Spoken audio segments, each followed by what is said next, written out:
relógios estão todos não funcionando. Vou ter que confiar no relógio.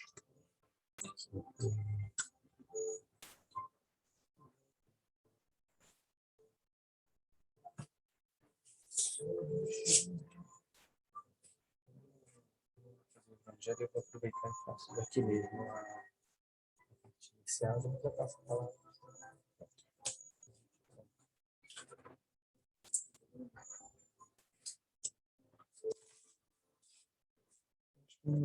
Hoje não tem ninguém pelo Zoom.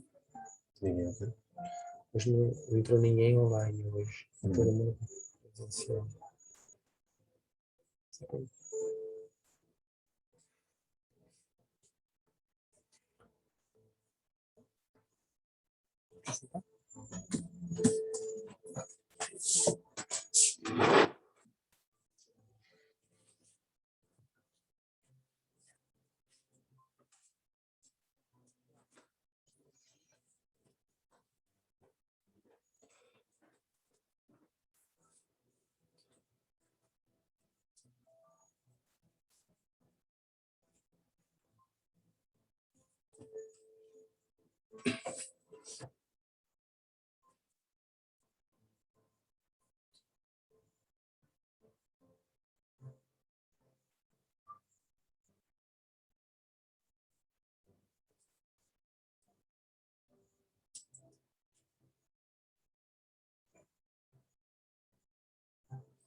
Boa noite. Escutam bem? Estou dando para escutar bem. Então vamos dar início à nossa palestra pública das terças-feiras. Uma rápida explicação, eu estou vendo algumas pessoas aqui, talvez pela primeira vez, talvez. Nas terças, são o que a gente chama de palestras mais caseiras, mais da casa, mais estudo, e menos aquelas palestras em que a gente convida os palestrantes de fora. São trabalhadores, normalmente são trabalhadores da casa mesmo que a gente faz, e a gente divide as terças em duas metades. Na primeira metade é o Livro dos Espíritos, na sequência, e na segunda metade é o Evangelho, também na sequência. A gente vai estudando juntos até o infinito, né? Porque quando a gente chega no final, a gente começa novamente, e já vai para mais de 10 anos que a gente está nesse sistema, assim, e o Evangelho ele já acabou de reiniciar, né? Alguns meses atrás, a gente chegou ao fim e retornou para o início do Evangelho para começar tudo de novo. Nessa escalada que não tem fim, né? Porque a cada novo ciclo, digamos assim, a gente consegue perceber coisas muito mais diferentes, né? Do que da primeira vez que a gente lê. Bom, e ao mesmo tempo a gente está transmitindo pelo Zoom, tá vendo? Na verdade eu queria estar aqui. A gente também está transmitindo online para aqueles que porventura não puderem vir, e por enquanto a gente está fazendo as duas coisas de forma híbrida. Bom, então para dar início, hoje a gente tem o Miguel, ele vai pegar essa primeira parte do Livro dos Espíritos, eu vou pegar a segunda parte, que é o do Evangelho segundo o Espiritismo. Mas para dar início, vamos fazer uma prece inicial, como rogando ao alto, pedindo ao Mestre Jesus que inspire os palestrantes desta noite, que nos envolva nas vibrações amorosas e que possamos absorver, mas principalmente aplicar estes ensinamentos, nos tornando melhores. Senhor Jesus, pedimos a tua proteção, a tua paz, a tua luz para esta casa, para todos os trabalhadores, para todos aqueles que vieram aqui hoje buscar os vossos ensinamentos. Fica conosco, Senhor, hoje, amanhã e sempre. Que assim seja. Então, desde já passo para Miguel. Darmos início ao livro dos Espíritos.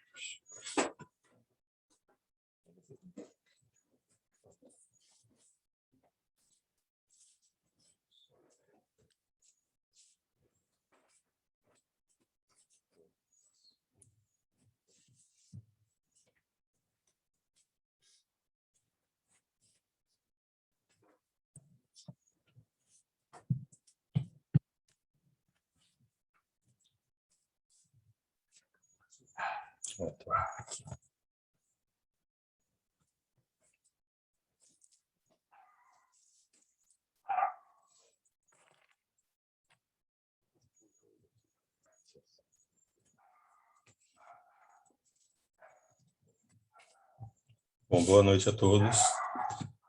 A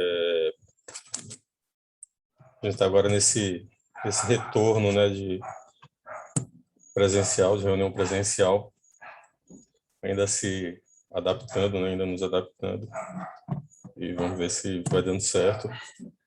A partir de novembro, né, ou seja, daqui a menos de 15 dias, a gente já começa as reuniões públicas aos sábados também, tá certo? Então, eu costumava ver aos sábados aí, fica atento como vão ser as regras de participação, né, ou de assistir, ou de assistência, né?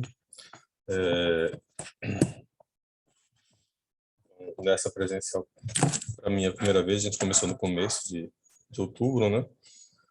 Mas é a primeira vez que eu estou retornando. E, para não muita sorte, né, de quem veio hoje, podia pegar alguém mais preparado. Bom, mas como o Vinícius estava falando, pessoal, a gente, nas terças-feiras, a gente faz 2 estudos, né? O estudo do Livro dos Espíritos e o estudo de um trecho do Evangelho. O Livro dos Espíritos, para quem não conhece, você está vendo a primeira vez, mas você já conhece a doutrina espírita? Eu, durante a pandemia, eu vim estudando, já li o Livro dos Espíritos, livros velhos, faço o Evangelho no lar todo domingo, Certo. e mais algumas outras obras do André. Certo. Bom, então, para quem já está habituado a ler o Livro dos Espíritos e ver, devem ter observado que o Livro dos Espíritos ele é dividido em 4 partes, né? Começa com as causas primárias, a primeira pergunta, inclusive, é da causa primária de todas as coisas, né, que é Deus. A segunda parte que trata do mundo dos espíritos, né, da relação dos espíritos desencarnados conosco encarnados. A terceira parte que fala das leis morais, que é essa parte que a gente está estudando e que está finalizando, começando o último capítulo da terceira parte hoje. A quarta parte, só para não ficar faltando, né, fala das esperanças e consolações. Mas essa terceira parte, ela fala das leis morais e ela é dividida em 12 capítulos. O primeiro capítulo, ele trata da lei divina ou natural, e a partir do segundo capítulo até o 11º, vem e fala em 10 leis que a gente já viu aqui, né, nas semanas anteriores. É lei de adoração, lei de trabalho, lei de progresso, né, as diversas leis. E esse capítulo 12, que é o último, que é o que encerra essa parte terceira, ele vem falar da perfeição moral e começa com as virtudes e os vícios. Como o estudo da gente aqui, às vezes, pega só 2 perguntas, por exemplo, como é o caso da noite de hoje, então eu vou falar do que a parte que eu entenderia mais, não vou falar, né, que são os vícios. A gente vai começar hoje com as virtudes, que é o que fala aí essas 2 primeiras perguntas. Essas perguntas são a 893 e 894, daqui a pouco eu vou falar. Mas como se fala em virtudes, né, então a primeira coisa é a gente procurar fechar uma ideia do que seja virtude, né? A gente não vai ter uma definição, mas a gente vai ter um conceito.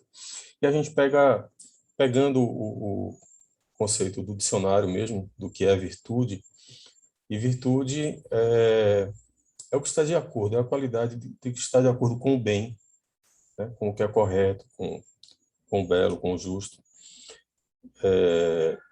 Dignidade, certo? Basicamente, virtude é isso. E as virtudes, elas sempre foram estudadas pelos homens antes mesmo do cristianismo, né? Antes mesmo de Jesus vir à Terra, os filósofos já estudavam sobre a virtude.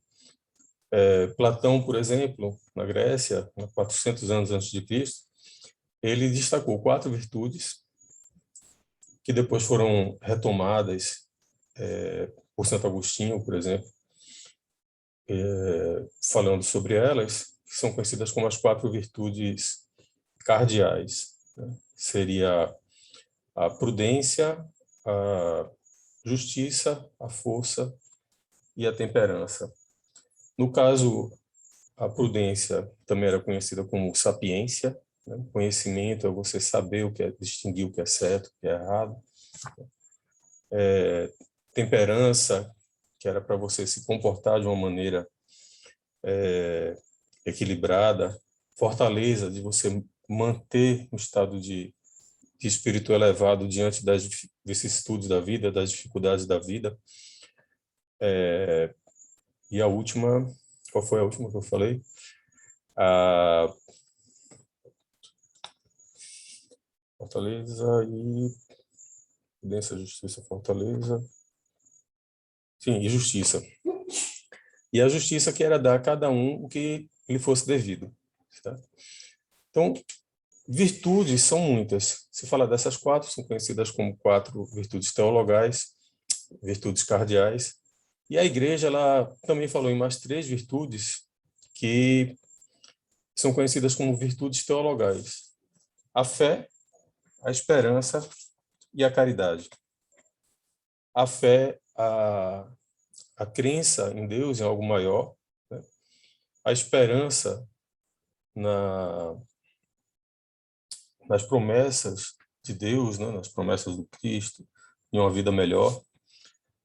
E a caridade, que seria basicamente o amor ao próximo. E aí a gente chega, fazendo essa breve introdução sobre virtudes, a gente chega na nossa primeira questão do estudo da noite, né? A questão 893. Nela, Kardec pergunta à espiritualidade: qual a mais meritória de todas as virtudes? Então, a gente já viu, existem diversas virtudes, né? Mas aí ele pergunta: qual a mais meritória de todas? E antes de dizer aqui a resposta que os espíritos deram, que Kardec registrou, eu estava me lembrando, quando estava estudando o assunto, que Paulo, né, para os católicos, São Paulo, né, ele já tinha dado resposta para essa pergunta antes dela ser formulada. Tem um trecho muito bonito da primeira epístola aos Coríntios, né, acho que quase todo mundo conhece, em que ele começa dizendo assim, que ele, ainda que eu falasse todas as línguas dos homens, ainda que eu falasse a língua dos anjos, se eu não tiver caridade, serei como um símbolo que soa, né, e um sino que retine. Ou seja, um som perdido, né, sem maior proveito para ninguém. E ele, no final, no versículo 13, ele conclui dizendo que dessas 3 virtudes, né, permanecem a fé, a esperança e a caridade. Mas que a mais excelente delas é a caridade. Qual a compreensão que a gente pode ter de caridade? Para nós cristãos, de modo geral, a caridade é justamente o amor ao próximo, o amor desinteressado, né? No caso, a resposta que os espíritos deram, né, quando Kardec perguntou qual a mais meritória de todas as virtudes, foi a seguinte: toda virtude tem seu mérito próprio, porque todas indicam progresso na senda do bem, certo? Então, essas virtudes que a gente vinha falando, prudência, né, como conhecimento, justiça, temperança, né, fé, esperança, todas elas têm seus méritos, todas elas conduzem ao bem e nos elevam enquanto espíritos imortais. A virtude sempre que há resistência voluntária ao arrastamento dos maus pendores. Isso aqui ainda é a resposta dos espíritos. A sublimidade da virtude, porém, está no sacrifício do interesse pessoal, pelo bem do próximo, sem pensamento oculto. Porque não adianta nada a pessoa que faz um bem, mas com um interesse, às vezes, escuso por trás, né? Simula uma amizade ou simula fazer o bem para alguém, quando na realidade está querendo, por exemplo, se aproveitar da pessoa, da situação. E aí os espíritos concluem: a mais meritória é a que assenta na mais desinteressada caridade, certo? Então, a caridade em si, aqui é quase uma redundância, né? Porque a caridade em si, ela já deve ser desinteressada, mas ele ainda ressalta, né? Na mais desinteressada, né? Ou seja, é você fazer o bem, né? Você agir com amor com a pessoa, independente de qualquer interesse. Porque, por exemplo, quando você faz o bem a uma pessoa que você ama, a um familiar, a um filho, ao seu pai, à sua mãe, a um amigo, né? Você pode estar fazendo aquilo de todo o coração, mas ainda há, pelo menos, o interesse da consideração, né?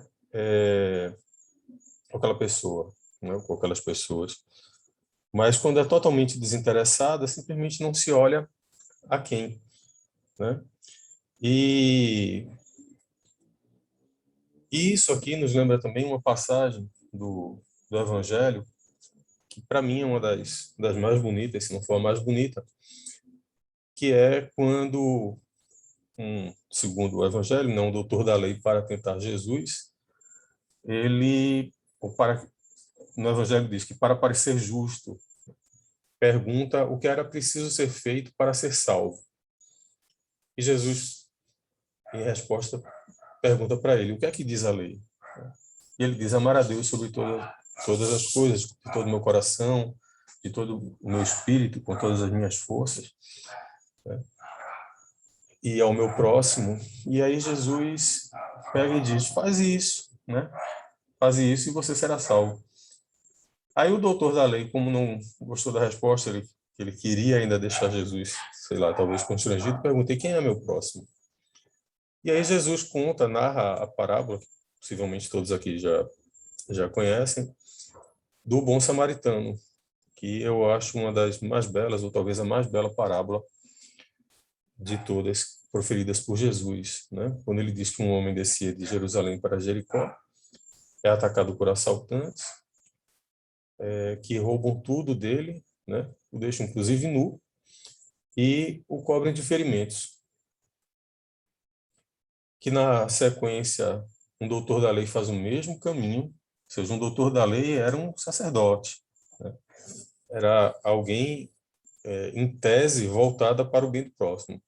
Mas olha aquele homem e passa adiante, né? Em seguida passa um levita, que também seria uma pessoa estudiosa da Torá, né? Do que nós chamamos de Antigo Testamento, mas também passa adiante. E na sequência passa um samaritano, que para os judeus eram pecadores já condenados ao inferno pelo simples fato de serem samaritanos, né? Eles eram desprezados pelos judeus. Mas esse desce do cavalo, cuida das feridas do homem, coloca ele no seu cavalo, o leva para uma estalagem, dá dinheiro para o dono da estalagem e diz: olha, eu vou ter que sair, mas se você precisar gastar mais, quando eu voltar, eu vou pagar as despesas. E esse é um grande, talvez o maior exemplo de caridade, né, que a gente vai ver nessas narrativas. E eu lembrando dessa história, né? Aí eu vou lembrando como essas parábolas, ou a própria vida de Jesus, né, foi tocando as pessoas ao longo da história da humanidade e levando ao surgimento de novos samaritanos, né? Então, se, por exemplo, a gente tem na questão 625 do Livro dos Espíritos, quem seria o máximo guia e modelo, né, para nós seguirmos, e os Espíritos respondem Jesus, e é o nosso guia e modelo máximo, mas a gente vai encontrando, ao longo da história da humanidade, espíritos imperfeitos como nós, né, mas que procuraram seguir mais, né, o modelo deixado por Jesus. Procuraram colocar realmente Jesus como o seu guia cotidiano e, com isso, foram mudando a própria história e a história de todos que o cercaram. Um que eu gosto muito de me lembrar, né, é o Francesco Bernardoni, né, italiano do século XIII, do começo do século XIII, que, aliás, final do século XII, início do século XIII, que ficou conhecido como Francisco de Assis, né, uma pessoa que nasceu em família rica, né, curtiu, né, os prazeres aí enquanto era jovem e foi até para a guerra, mas num determinado momento da vida dele, ele disse, opa, peraí, a vida não é só isso aqui, né? E teve um contato mais profundo com os evangelhos, teve um contato mais profundo com justamente os exemplos deixados por Jesus, e disse, é isso aqui que eu quero para minha vida, é isso aqui que eu vou fazer, né, daqui por diante. E morto aí há quase 800 anos, né, e a gente ainda fala nele, a gente sabe de qual, grande parte das pessoas sabem de qual a oração dele, né, algumas, a mais conhecida, que tem o nome dele. E já na época em que ele estava vivo, né, ele era muito reconhecido e respeitado, prestigiado pelo bem que ele fazia. E isso era caridade, né? Isso era amor ao próximo. Isso era colocar em prática essa que Kardec chama aqui de mais meritória de todas as virtudes. A gente vai encontrar, alguns séculos depois, né, um outro Francisco que também marca o mundo, né, com sua presença e com sua atuação no bem. Esse Francisco, nascido em Minas Gerais, uma pessoa com um comportamento extremamente humilde, procurando sempre ajudar os outros e respeitar e não julgar, não condenar, que ficou conhecido como Chico Xavier. Eu estava lendo uma história dele que eu achei bem interessante, que era o seguinte: Chico Xavier, ele sempre foi pobre, a vida inteira dele foi pobre, né? O dinheiro maior que poderia ter ido para a mão dele, né, mas segundo a doutrina espírita seria de uma forma indevida, né, que seria devido em decorrência dos livros psicografados, nunca foi. Sempre os direitos autorais foram doados. Então, o que ele vivia era do salário de servidor público, né, servidor público de baixa categoria, se não me engano, no Ministério da Agricultura. Então, ele não tinha muitos recursos e ajudava a família, que era muito grande e tudo mais. Então, tem um autor que escreveu uma biografia dele, escreveu alguns livros sobre ele, e que conta um caso que era o seguinte, que ele só tinha 2 ternos. Um do uso diário, né, e um de reserva, né, digamos assim. Hoje em dia já não é tão comum, né, a gente no dia a dia usar terno, mas lembrando que Chico foi nascido em 1910, né, então década de 30, 40, era muito comum ainda os homens usarem terno no dia a dia. E ele só tinha um terno. e um de reserva. E esse de reserva, um dia, um amigo do alheio foi na casa dele e levou. Então ele ficou muito aflito, comentou com os irmãos, e os irmãos resolveram fazer uma armadilha para ver se pegava esse viciado nas coisas dos outros, né? Porque acharam, bom, foi tão fácil para ele levar que é capaz dele voltar.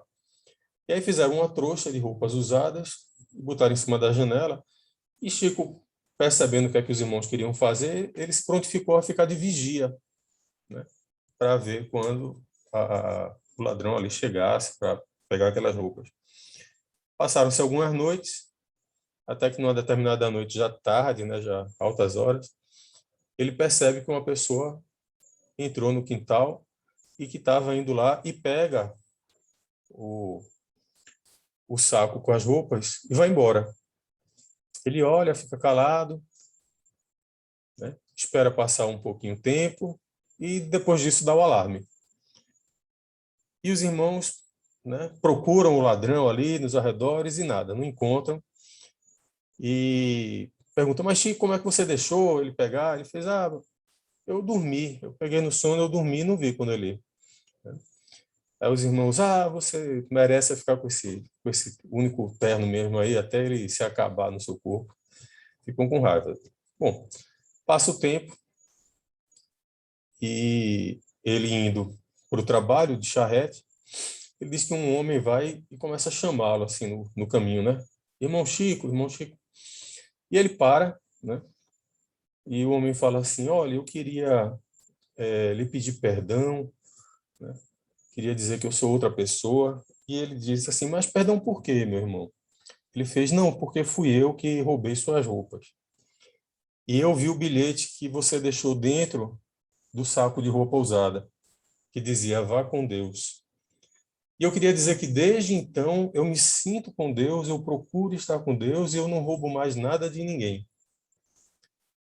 E aí Chico dá um abraço no homem, diz que perdoa, né? E repete para ele que vá com Deus. Isso é um exemplo de caridade moral também, né? A gente muitas vezes fica pensando em caridade apenas como uma coisa material e esquecendo que tem esse lado de respeitar as pessoas até mesmo nos seus defeitos, né? É difícil para cada um de nós aqui no estágio que nós estamos, né? Mas acontece. Nessa questão de estágio que nós estamos, a gente vai encontrar aí a próxima pergunta, que é 894. Nessa questão 894, antes de eu ler a questão, eu vou contar também uma pequena historinha que eu acho que é bem relacionada com ela, que é a respeito de uma menina, uma brasileira, chamada Maria Rita. Isso é uma coisa de, sei lá, 80, 90 anos. Ela ainda garota, né, fica órfã de mãe. O pai dela era uma pessoa muito boa, era um dentista que atendia muita gente necessitada de graça e coisa e tal. Mas ela era uma pessoa de uma índole boa, essa menina.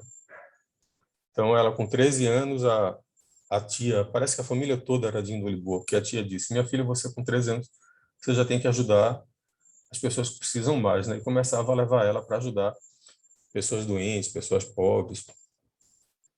E talvez por essa prática, né, porque eles eram assíduos frequentadores da Igreja Católica, a menina pensou em ser freira. Quis ser freira e falou para o pai disse, não, você é muito nova, você não vai ter que esperar, isso é uma decisão muito séria. E não deixou. Mas a menina ficava pensando muito nisso. Até que ele disse, não, você tem que terminar de estudar, né? Terminar de estudar era aquela coisa de fazer o magistério, né, antigamente, né? Alguma coisa assim. E quando ela terminou, o pai pegou ela pelo braço e disse, olha, vamos escolher o seu anel de formatura, né? Eu quero lhe dar um anel de formatura. Ela disse, pai, eu não quero nada, eu só quero ser freira. Aí ele disse, tá certo, minha filha, então vá ser freira. Fizeram uma carta de requisição para uma irmandade né? Ela foi aceita, só que ela tinha que se preparar no convento de São Cristóvão, que ficava em Sergipe, né? E eles moravam em Salvador. Ela pegou o trem e foi embora, caminho pensando aí nesse afastamento de casa, da família, tudo. Até que o trem para numa cidadezinha chamada Entre Rios, entram somente 2 passageiros. Quando está para fechar as portas, um mendigo entra bem rápido, segurando um pacote no peito, e tenta se esconder ali perto de umas cadeiras. Só que o conferente vê, olha para ele e pergunta: você tem a passagem? E o mendigo, né, um senhor já diz: não tenho, mas eu tenho que ir para Timbó, é urgente. Ele fala: mas tem dinheiro? E o mendigo diz: não tenho. Ele: bom, sem dinheiro e sem passagem, você não vai para canto nenhum, vai é descer. E Maria Rita, que estava ouvindo aquilo, pega e pergunta para o conferente: quanto é o valor da passagem? E o conferente fica irritado com aquilo e diz assim: moça, você não tem nada com isso. E ela diz: como não tenho nada com isso? Ele é meu irmão. E o conferente olha para aquela menina de 18 anos, né? Olha para aquele velho mendigo lá, faz: ele é seu irmão? Ela faz: ele é meu irmão. Aí o conferente ia dizer alguma coisa, mas aí resolve cobrar a passagem, dobrado o valor, com raiva dela, e era todo o dinheiro que ela tinha e ela dá. Ela dá o dinheiro, né, dá o lanche que ela trazia para o homem comer, e o homem agradece e diz: você é um anjo, minha filha. Depois disso, ela chega lá no convento, começa, né, o seu estágio preliminar, não sei como é que chamam na igreja isso, mas depois de 6 meses ela vai se tornar noviça, e tem aquela questão da mudança de nome, né? E a madre superiora dá a ela um nome pelo qual depois ela ficaria bastante conhecida de todos, que foi Irmã Dulce, né? Então, a gente vê essa espontaneidade em fazer o bem. Por isso que eu disse que tinha a ver com a próxima pergunta, que é o 894, que Kardec pergunta assim: há pessoas que fazem o bem espontaneamente, sem que precisem vencer quaisquer sentimentos que lhes sejam opostos. Terão tanto mérito quanto as que se veem na contingência de lutar contra a natureza que lhes é própria e a vencem? Certo? Todo mundo entendeu? Há pessoas que fazem o bem espontaneamente e outras que têm dificuldade para fazer o bem, né? E será que as que fazem o bem espontaneamente vão ter o mesmo mérito, né? E aí, eu me lembrando disso daí, quando eu li isso aqui, eu me lembrei de um outro trecho de Paulo, que eu também sempre me lembro, acho que eu me identifico com esse trecho, que é em Romanos 7,19, que ele diz assim: porque não faço o bem que eu quero, mas o mal que eu não quero, esse eu faço. Isso eu acho assim, é a minha cara. E aí veio essa pergunta, né? Quer dizer, a pessoa vem lá, irmã Dulce, faz o bem com aquela facilidade, ela vai ter o mesmo mérito que eu faço um esforço danado. Mas aí a resposta dos espíritos, que é o seguinte: só não tem que lutar aqueles em que já há progresso realizado. Esses lutaram outrora e triunfaram. Por isso é que os bons sentimentos nenhum esforço lhes custam e suas ações lhes parecem simplíssimas. O bem se lhes tornou um hábito. Devidas lhes são as honras que se costuma tributar a velhos guerreiros que conquistaram seus altos postos. Como ainda estáis longe da perfeição, tais exemplos vos espantam, pelo contraste com o que tendes à vista, e tanto mais os admirais, quanto mais raros são. Ficais sabendo, porém, que nos mundos mais adiantados que o vosso, constitui a regra, o que entre vós representa a exceção. Em todos os pontos desses mundos, o sentimento do bem é espontâneo, porque somente bons espíritos os habitam. Lá, uma só intenção maligna seria monstruosa exceção. Eis porque neles os homens são felizes. O mesmo se dará na terra, quando a humanidade se houver transformado, quando compreender e praticar a caridade na sua verdadeira acepção. Então, né, só finalizando, lembrando, né, que nós estamos aqui nessa contínua evolução, né, em que a gente ainda tem muitos erros, a gente às vezes ainda tem muita dificuldade íntima, né, para praticar o bem, porque ainda realmente não somos bons, mas estamos aí nessa caminhada, né? E que alguns estão mais à frente porque já progrediram antes, né? E que a gente deve procurar também seguir e igualar, né? Nossa parte aqui do Livro dos Espíritos eram essas duas questões. A gente encerra por aqui e passamos a palavra a Vinícius, aí, que vai continuar com o estudo do Evangelho.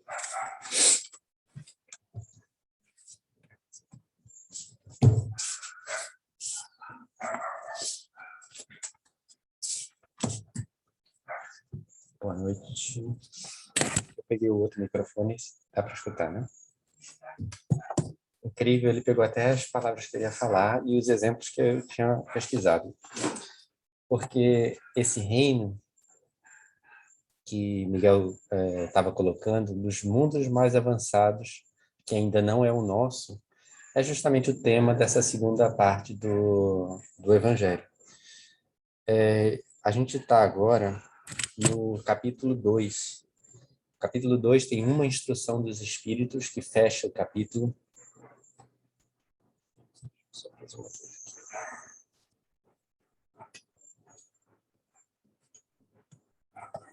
A gente botou essa placa aqui justamente para poder fazer as palestras sem a máscara. Então, o capítulo 2, ele tem uma instrução dos espíritos. Capítulo 2, meu reino não é deste mundo. E ele vai falar da realeza, de um tipo de realeza diferente. Existe a realeza terrestre, existe os homens com as suas imperfeições, e existe um outro tipo de aristocracia, que é a aristocracia moral. E dia vai chegar, o reino que o Cristo falava ainda não é deste mundo, ainda não é deste mundo, mas um dia será. Meu reino, né, não é deste mundo, né, falava o Cristo. O último capítulo, digamos assim, o último item, né, desse capítulo é assinado por uma rainha de França, em Havre, 1863. Então, a primeira lição está justamente nas assinaturas. E é interessante sempre dar uma olhada no Evangelho de quem é que está assinando, não porque seja um espírito maior ou menor, mas que, como de praxe, né, no Espiritismo, quando um espírito nobre, ele escreve uma mensagem, quando a assinatura não é importante, ele bota um espírito amigo, ou bota um espírito protetor.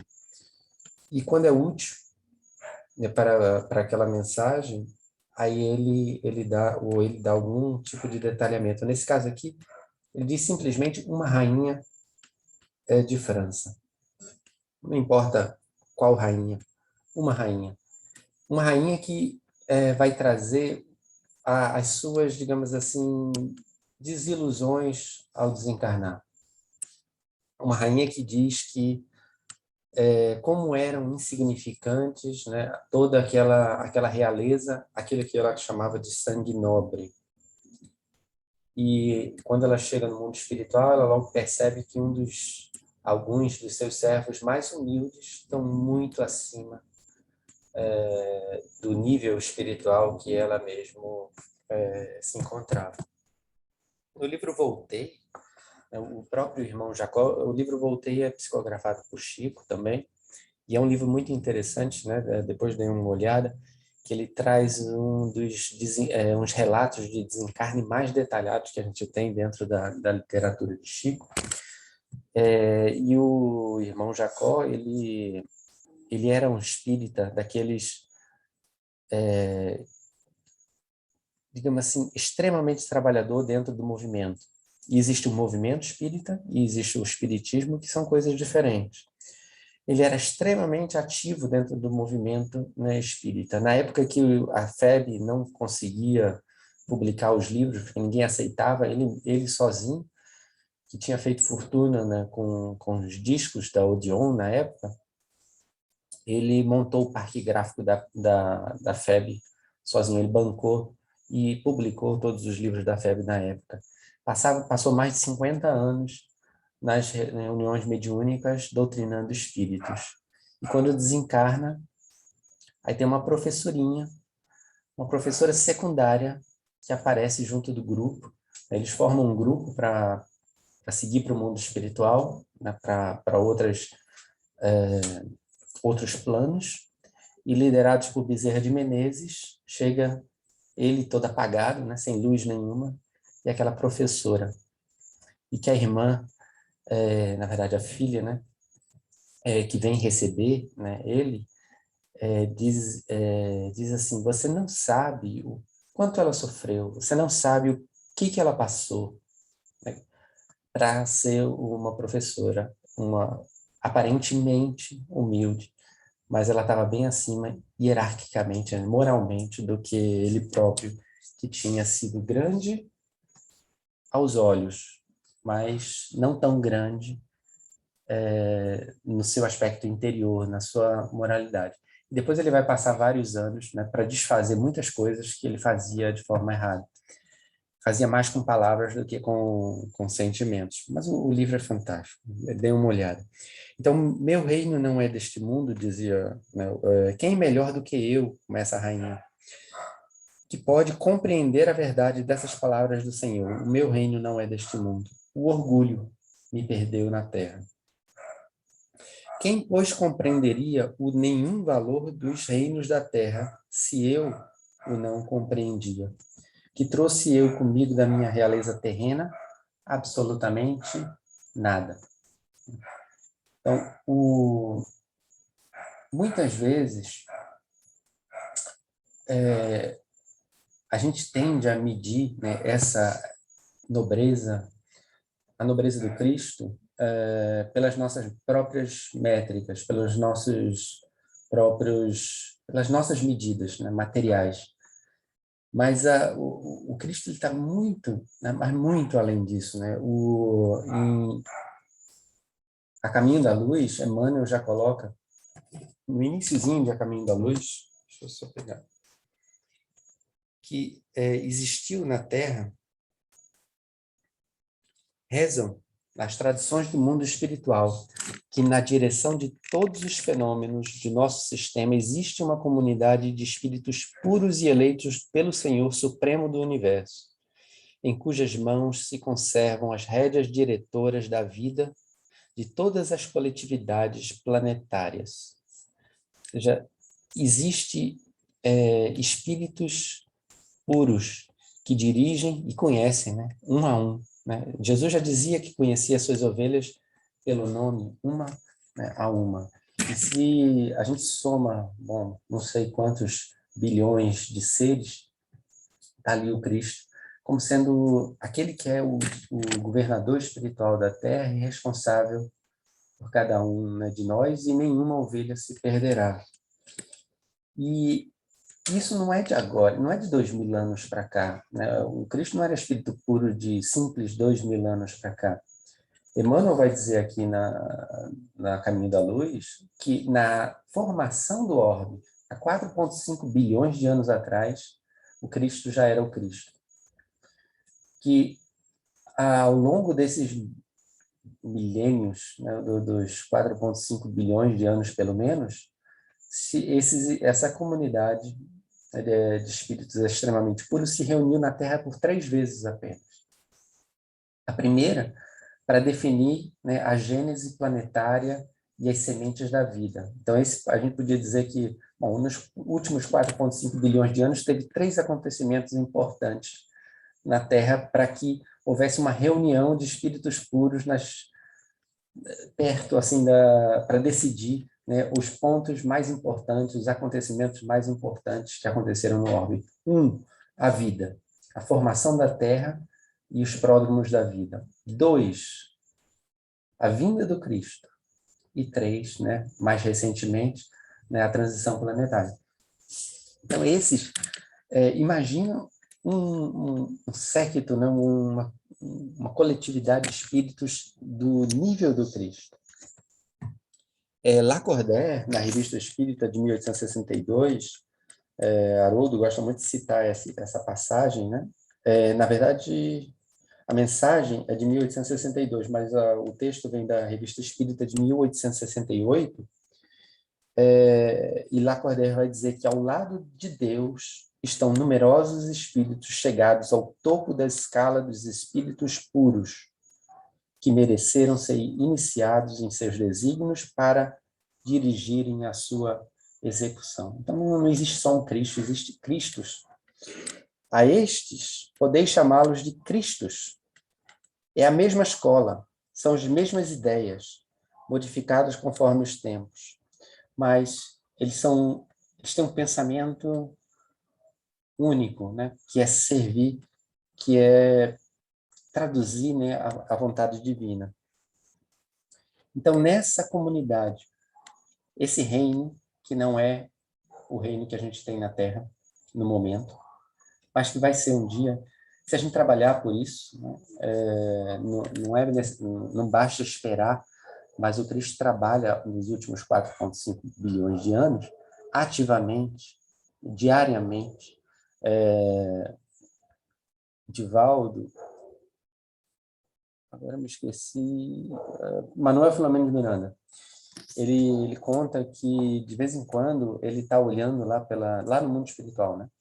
Aí ele está olhando, de repente ele vê como se fosse uma estrela cadente entrando no umbral. Aí ele diz, é o Cristo descendo, né, para socorrer, né, os espíritos no umbral.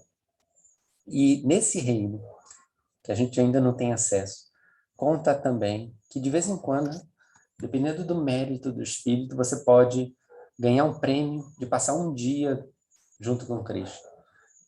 E lá em Nosso Lar eles falavam assim, não, esse trabalhou tanto que ele teve a oportunidade de visitar o Cristo dentro das esferas superiores, não sendo no umbral, né? Mas dentro das esferas por mérito, assim, ele ganhou um dia, né? Mas tem que trabalhar muito para ter esse dia, né?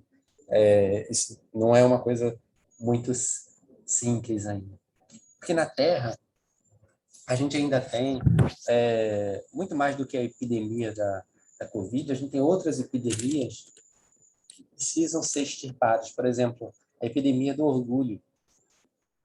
Imagina se não houvesse, né, o orgulho ou a vaidade, as duas chagas da humanidade na Terra. Como seria, né, a Terra? Imagina que não houvesse o Cristo, por exemplo, se ele não tivesse vindo, como é que seriam as leis? Sem o amar a Deus acima de todas as coisas e ao próximo com nascimento, tudo bem, a gente teria ainda a primeira revelação, mas a segunda revelação ela é muito mais explícita, né? Ela coloca o Deus de uma forma muito diferente, muito mais paternalista do que aquela anterior, que era pelo medo. Então, como é que seria, né, as leis se não houvesse, né, o próprio Cristo?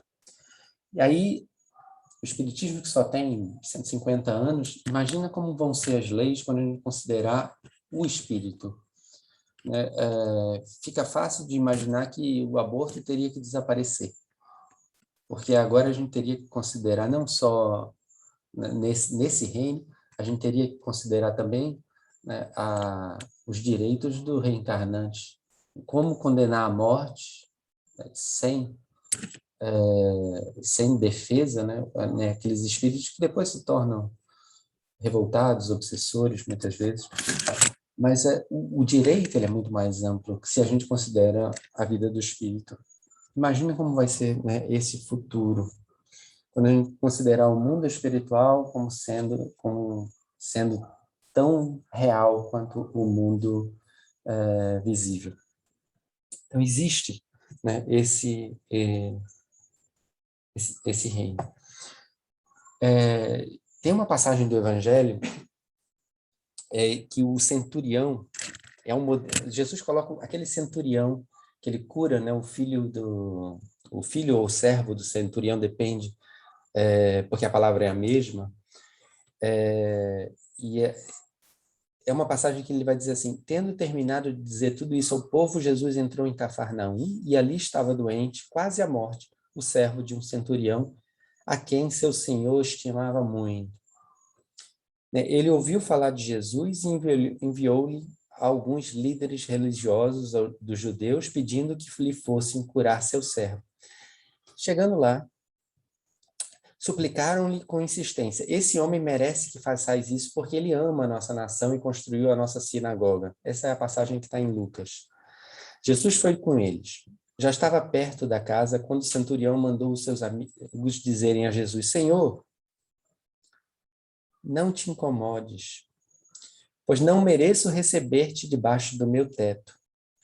Por isso, nem me considerei digno de ir a teu encontro. Mas dize uma palavra e o meu servo será curado. Então, esse é o que Jesus disse. Esse homem tem mais fé do que todos em Israel. Então, dize uma palavra e meu servo será curado. Porque eu também eu sou um homem sujeito à autoridade e tenho soldados sobre o meu comando. Ele era um centurião, né? A centúria, ele tinha 100 homens sob o seu comando. Eu digo a um, vá, e ele vai. Eu digo a outro, venha, e ele vem. Eu digo ao meu servo, faça isso, e ele faz.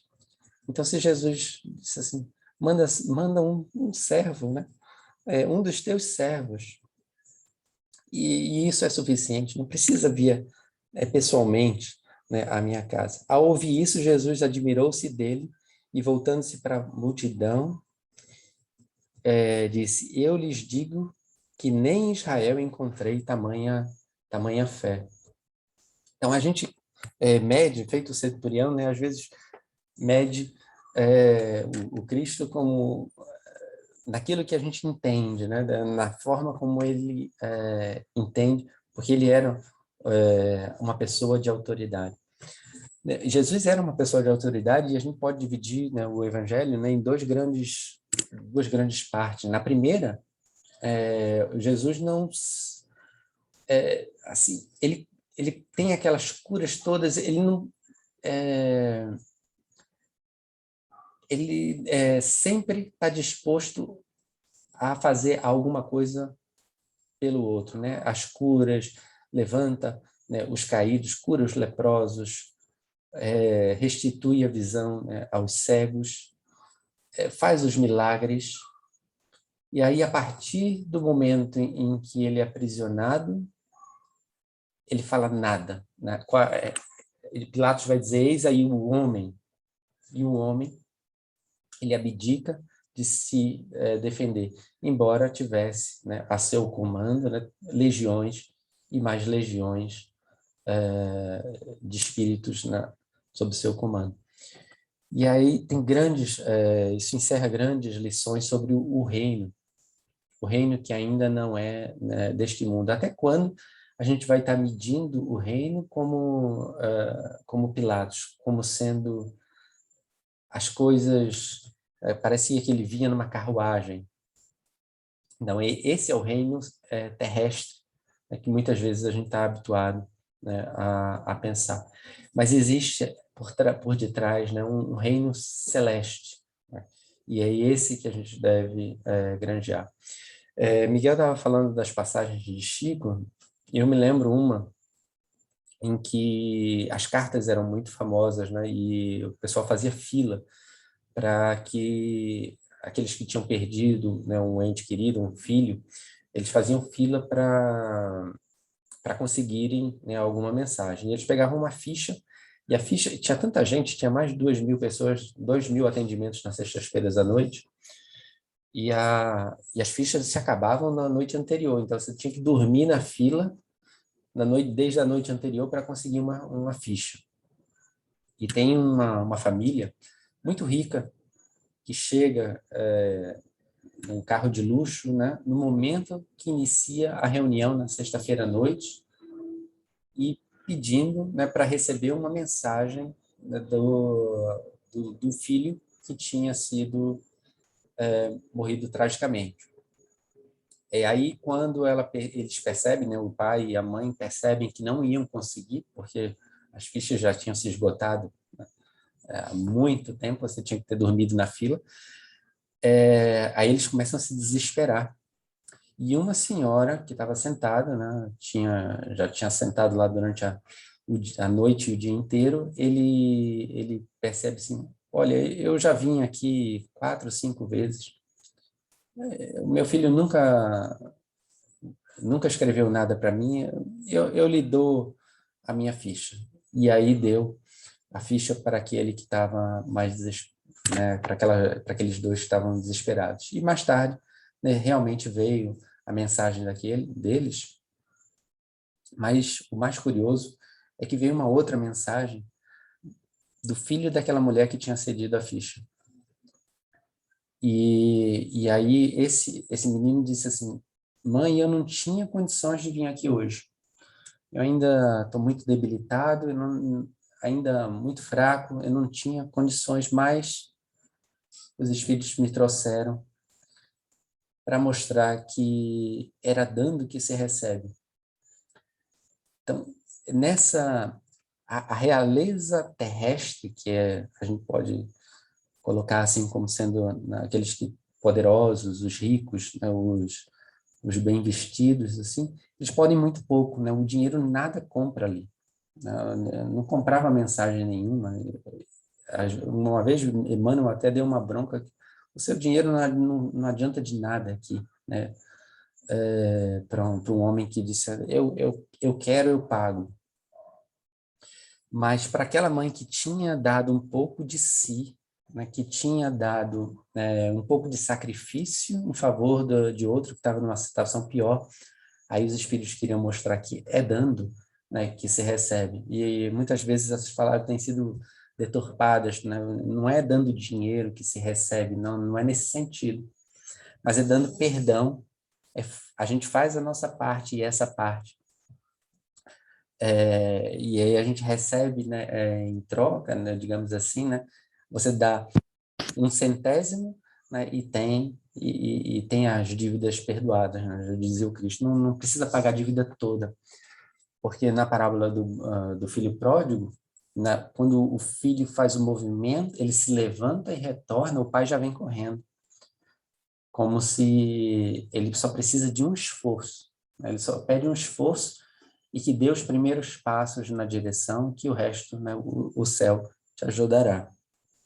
Então, essa realeza celeste, né, que muitas vezes garantiu, né, a Chico esse grande diferencial, porque na realeza terrestre a gente tem, né, a gente encontra com as pessoas, fala com as pessoas, às vezes fica meio acanhado diante dos reis, mas na realeza celeste, o pessoal chegava perto de Chico a 10 metros de distância, né, e diziam que eles começavam a chorar, só pela emoção, a 10 metros de distância. Né? Então, o centro espírita, como o centro espírita da prece o era na época, não é as 4 paredes que encerram, né? Mas é aquilo que se faz dentro dele. O centro não... Às vezes a gente está muito preocupado com a construção do centro, em ter uma casa bonita, mas não é isso. Esse não é o mais importante. O mais importante é o que se faz dentro dele, é a caridade que se desenvolve dentro dele. E é isso que é, né, a essência. Ixi, eu estava olhando para aquele relógio ali, aquele relógio está parado há 2 anos. Então, é nessa realeza terrestre e nessa realeza celeste, eu queria dar um último exemplo aqui, que é o exemplo da compreensão. Muitas vezes a realeza celeste ela se traduz no amor de mãe. E a realeza terrestre é aquela que acha que vai conseguir fazer uma revolução. Feito Judas, né, que tinha a ideia, né, de ganhar algumas moedas de prata. Ele tinha um plano, né, na verdade, né, o plano não deu certo. Mas o plano era que o Cristo era muito manso e que ele faria a revolução toda em nome do Cristo e depois colocaria ele no poder. Essa é a realeza celeste, terrestre. Só que o plano deu tudo errado, né? Que eles condenaram Cristo ao, ao Gólgota e ele foi crucificado. E aí, na hora que foi tomar satisfação com os fariseus, né? Os fariseus, não, toma aí as tuas moedas, as tuas 100 moedas de ouro para financiar a sua revolução, mas aí ele joga fora e, vendo que já não tinha mais jeito, né? Ele vai se enforcar na figueira. E aí Maria Dolores, né, só para concluir, ela vai dizer assim: depois de muito tempo, sobre os quadros sombrios do Calvário, Judas cega no além, errava solitário. Era triste a paisagem, o céu era nevoento. Cansado de remorso e sofrimento, sentara-se a chorar. Nisso, nobre mulher de planos superiores, nimbada de celestes esplendores, que ele não conseguia divisar, chega e afaga a cabeça do infeliz.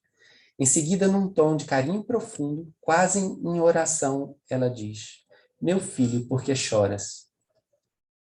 Acaso não sabeis? Replica interpelado, claramente agressivo. Sou morto e estou vivo. Matei-me e novamente estou de pé, sem consolo, sem lar, sem amor e sem fé. Não ouvistes falar em Judas, o traidor? Sou eu que aniquilei a vida do Senhor. A princípio, julguei poder fazê-lo rei, mas apenas lhe impus sacrifício, martírio, sangue e cruz.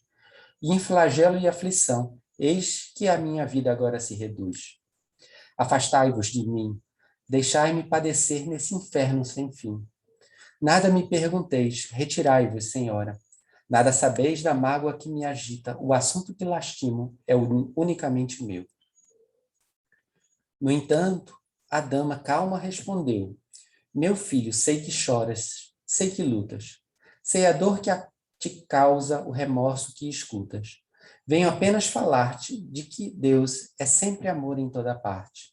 E acrescentou serena: a bondade de Deus jamais condena. Venho por mãe a ti buscando um filho amado. Sofre com paciência a dor e a prova. Terás em breve uma existência nova. Não te sintas sozinho ou desprezado. Judas interrompeu-a e bradou, rude e pasmo: mãe, não me venhas aqui com mentira e sarcasmo.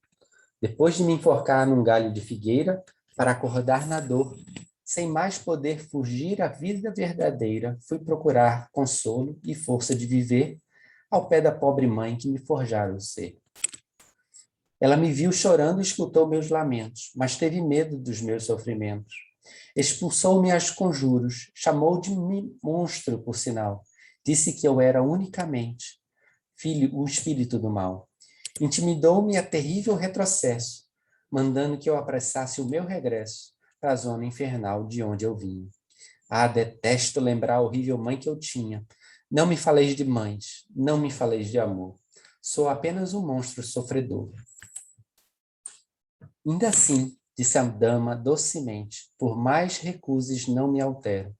Amo-te, filho meu, amo-te e quero ver-te de novo à vida, maravilhosamente revestida de paz e luz, de fé e elevação. Virás comigo à terra, perderás pouco a pouco o ânimo violento. Terás o coração nas águas de bendito esquecimento. Numa existência de esperança, levar-te-ei comigo a remansoso abrigo. Dar-te-ei outra mãe, pensa e descansa. E Judas, nesse instante, como quem olvidasse a própria dor gigante, ou como quem se desgarra de pesadelo atroz, perguntou: quem sois vós? Que me falais assim, sabendo-me traidor? Sois divina mulher, irradiando amor? Ou anjo, de quem presinto a luz? No entanto, ela, a fitá-lo frente a frente, respondeu simplesmente: meu filho, eu sou a mãe de Jesus. Está no livro Momentos de Ouro, né, pelo Espírito Maria Dolores, de Francisco Cândido Xavier, e nos dá uma ideia, né, da falsa realeza terrestre e da verdadeira realeza celeste, né, que é a realeza da moral, né, da bondade e do perdão. Muita paz a todos.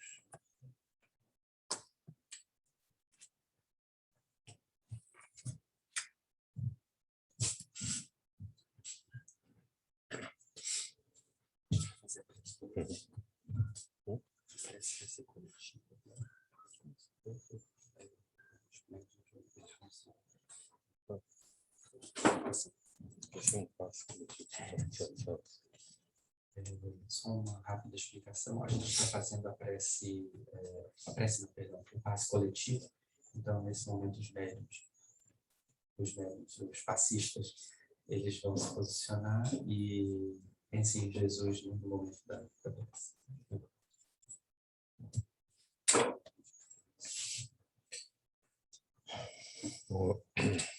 Então, vamos todos levar o pensamento a Deus. Senhor, te agradecemos por este momento de comunhão em teu nome. Te agradecemos pelas lições estudadas na noite de hoje. Que elas calem fundo em nossos corações, que nós possamos colocá-las em prática no nosso dia a dia, nos tornando pessoas melhores, nos tornando verdadeiros cristãos. Senhor, há tantas pessoas que sofrem, há tantas pessoas que passam dificuldades no mundo, tantas pessoas que não te conhecem, não têm a oportunidade de saber do teu evangelho. E nós, que somos agraciados por essa bênção, tenhamos, Senhor, compaixão para todos aqueles que não te conhecem. Que saibamos transformar as nossas vidas em um facho de luz para todos os que se encontram em trevas. Senhor, abençoa os sofredores, abençoa as pessoas que se encontram em hospitais, acamadas, desesperançadas. Abençoa, Senhor, aqueles que cometeram crimes, que não conhecem a tua verdade e que ferem o próprio irmão. A tua misericórdia a tudo nos alcançará, mas que nós possamos, Senhor, contribuir para que essa misericórdia se estenda mais rapidamente e para mais pessoas ao nosso redor. Perdoa-nos as nossas falhas e que nós possamos, a cada dia, colocar em prática essas lições. Senhor, enquanto estamos aqui, há muitas pessoas que clamam por Ti e que pedem as Tuas bênçãos. Mas também há muitos espíritos aqui no mundo material e no plano espiritual voltados para o bem, procurando auxiliar, procurando melhorar o mundo em que vivemos, para que possamos chegar a esse mundo de regeneração, onde o bem prevalece sobre o mal. Agradecemos, Senhor, por todas as oportunidades que nos deste até aqui, pela família em que viemos, pela nossa saúde, pelas nossas condições de vida, que às vezes são humildes, mas que são suficientes para as nossas necessidades. Pedindo mais uma vez as tuas bênçãos para todos que aqui se encontram, para todos os que trabalham nesta casa, para todos os que vêm aqui em busca de consolo. Estamos por finalizar a reunião da noite de hoje. Assim seja.